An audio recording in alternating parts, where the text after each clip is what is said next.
Chapter 21. Now these are the judgments which thou shalt set before them.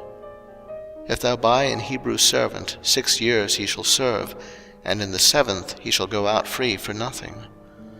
If he came in by himself, he shall go out by himself. If he were married, then his wife shall go out with him. If his master have given him a wife, and she have borne him sons or daughters, the wife and her children shall be her master's, and he shall go out by himself. And if the servant shall plainly say, I love my master, my wife, and my children, I will not go out free, then his master shall bring him unto the judges.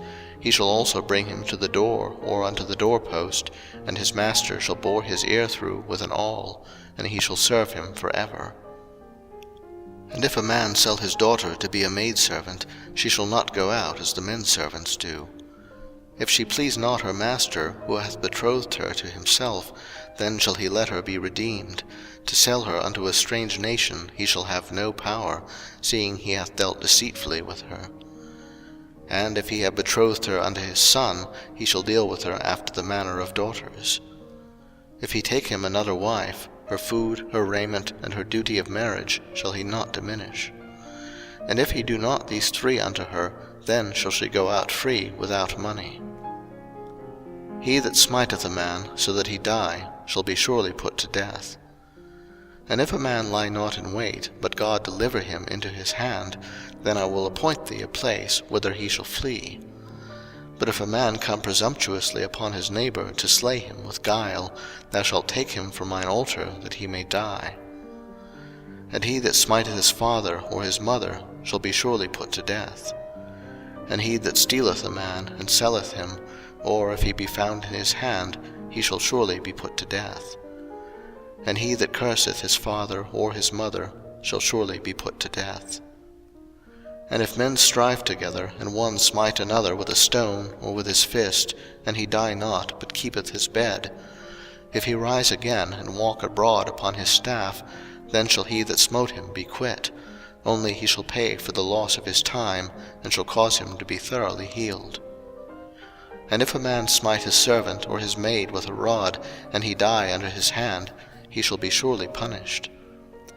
Notwithstanding, if he continue a day or 2, he shall not be punished, for he is his money.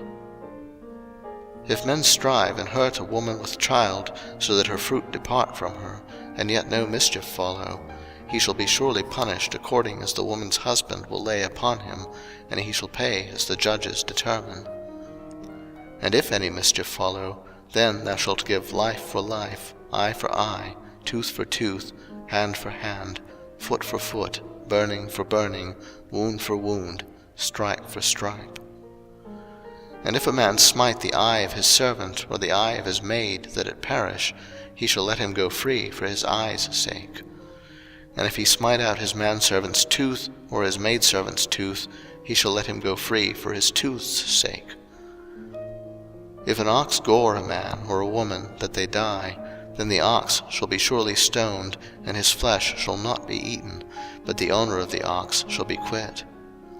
But if the ox were wont to push with his horn in time past, and it hath been testified to his owner, and he hath not kept him in, but that he hath killed a man or a woman, the ox shall be stoned, and his owner also shall be put to death. If there be laid on him a sum of money, then he shall give for the ransom of his life whatsoever is laid upon him.